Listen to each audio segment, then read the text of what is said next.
High friends, welcome to Vishnu property. ನೋಡಿ, mud ರೋಡ್ಗೆ attach ಆದಂಗೆ 3 ಎಕರೆ 5 ಗುಂಟೆ ಒಂದು ಅಗ್ರಿಕಲ್ಚರ್ ಲ್ಯಾಂಡ್ ಬಂದಿದೆ. ಇದು ನಿಮಗೆ ಮೈಸೂರಿಂದ 70 ಕಿಲೋಮೀಟ್ರ್ ಆಗುತ್ತೆ. ಜನರಲ್ ಕ್ಯಾಟಗರಿ ಬರುತ್ತೆ. ಮತ್ತು ಚಾಮರಾಜನಗರ ಗುಂಡ್ಲುಪೇಟೆ ಸ್ಟೇಟ್ ಹೈವೇಗೆ 4 ಕಿಲೋಮೀಟ್ರ್ ಆಗುತ್ತೆ. ರೆಡ್ ಸಾಯಿಲ್ ಬರುತ್ತೆ. ಮತ್ತು ನಿಮಗೆ ತಾರ್ ರೋಡಿಂದ 1.5 ಕಿಲೋಮೀಟ್ರ್ ಬರಬೇಕು. ಅಂದರೆ ಅದೂ ಕೂಡ ನಕಾಶೆ ರೋಡೆ, ಗೌರ್ಮೆಂಟ್ ರಸ್ತೆನೇ, ಬೇರೆಯವ್ರ ಜಮೀನು ಮೇಲೆ ಬರೋ ಅವಶ್ಯಕತೆ ಇಲ್ಲ. ಜಮೀನಿಗೆ ಬರೋವರೆಗೂ ನಿಮಗೆ ನಕಾಶೆ ರೋಡೇ, ರೆಡ್ ಸಾಯಿಲ್ ಬರುತ್ತೆ. ಮತ್ತು ಒಳ್ಳೆ ವಾಟರ್ ಬೆಲ್ಟ್ ಇರೋಂಥ ಏರಿಯಾ. ವಾಟರ್ ಸೋರ್ಸಿಂಗು ತುಂಬ ಚೆನ್ನಾಗಿದೆ ಈ ಏರಿಯಾದಲ್ಲಿ. ಚಾಮರಾಜನಗರ ರಿಜಿಸ್ಟ್ರೇಷನ್ ಬರೋ ಅಂಥ ಲ್ಯಾಂಡು. 3 ಎಕರೆ 5 ಗುಂಟೆ ಬರುತ್ತೆ, ಜನರಲ್ ಕ್ಯಾಟಗರಿ.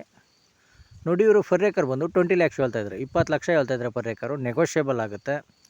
ಇಂಟ್ರೆಸ್ಟ್ ಇದ್ದರೆ ಕೆಳಗಡೆ ನಂಬರ್ ಕೊಟ್ಟಿರ್ತೀನಿ, ಕಾಲ್ ಮಾಡಿ. ವೈಷ್ಣವ್ ಪ್ರಾಪರ್ಟೀಸ್ ಕಡೆಯಿಂದ ಒಂದೊಳ್ಳೆ ಬೆಸ್ಟ್ ಪ್ರೈಸಲ್ಲಿ ಮಾಡಿಕೊಡೋಣ. ಲ್ಯಾಂಡ್ಗೆ ಒಂದು ಸಲ ವಿಸಿಟ್ ಮಾಡಿ, ತುಂಬ ಚೆನ್ನಾಗಿದೆ ಲ್ಯಾಂಡು. ವಿಡಿಯೋ ಇಷ್ಟ ಆದರೆ ಲೈಕ್ ಆ್ಯಂಡ್ ಸಬ್ಸ್ಕ್ರೈಬ್ ಮಾಡಿ.